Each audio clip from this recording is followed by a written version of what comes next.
Hello, we are discussing about GATE 2014 ECE paper and the topic is related to analog circuits.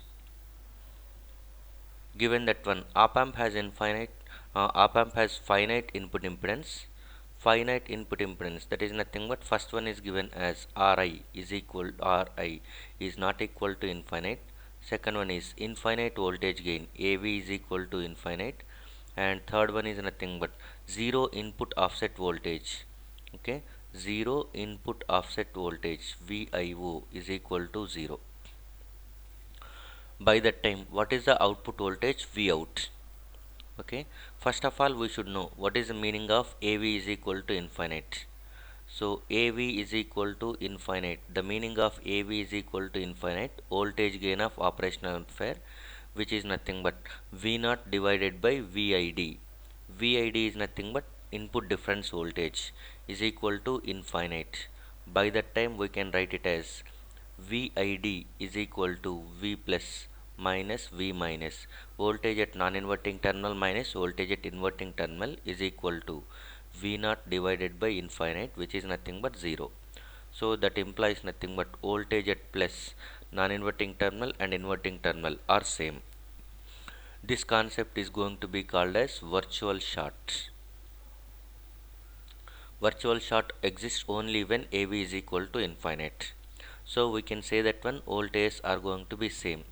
So if one of the terminal is at some voltage, at that time the other terminal will be desperately at that voltage because of virtual short, since it was given AV is equal to infinite.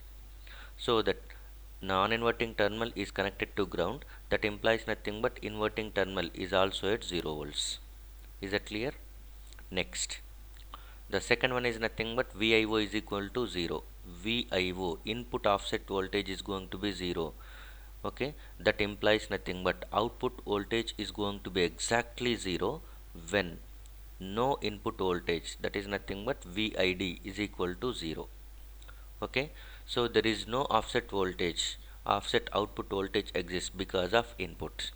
Output voltage will be 0 if the difference voltage is going to be 0. Practically output voltage will not be 0 even though you are not applying any voltage. That is, even though the difference input voltage is 0, output voltage will not be 0. So to nullify that effect, we must apply some voltage, that too in opposite to the actual voltage polarity at the output side. So that was, we are calling it as offset voltage, which is required to get 0 voltage at the output side. So that is also not the case in this case. It was given 0 input offset voltage, that implies nothing but output will be 0 whenever input is 0. Okay, and next what was given is nothing but Ri. Ri is not infinite. Okay, and second last one what was given is nothing but Ri is not infinite. Whenever Ri is not infinite, at that time I plus, the current flowing through I plus and current flowing through I minus are not equal to 0.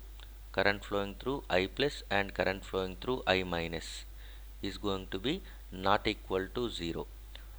So not equal to 0, both may not be same. Remember that one, I plus and I minus. There will be some biasing currents are flowing in the inverting and non-inverting terminals, that we are saying it as I plus is nothing but I2 and I minus is nothing but I1. These are the currents flowing.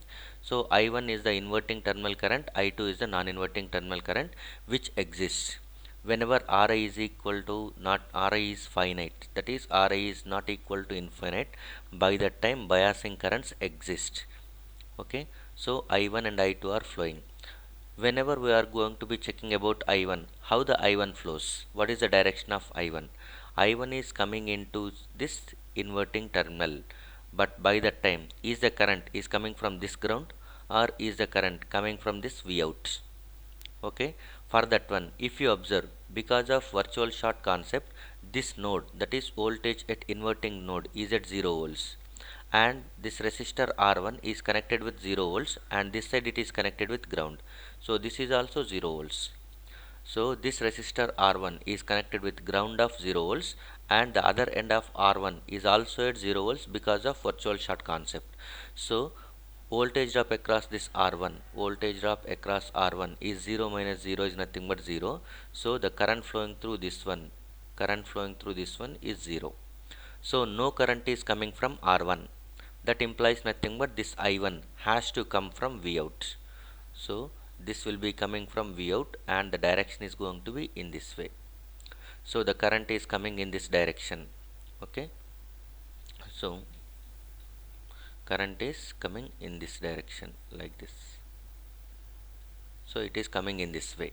So whenever it is coming in this way, V out is nothing but generally V out is equal to voltage from output node to ground. Output node to ground is nothing but this is output node and it is 0. 0 is nothing but ground. So voltage drop across R2 is nothing but V out. So V out can be written as I2 I1 times of R2. I1 times of R2 is nothing but actual voltage. V out is equal to I1 times of R2. So the right answer is nothing but C. I1 times of R2 is nothing but right answer. Thank you.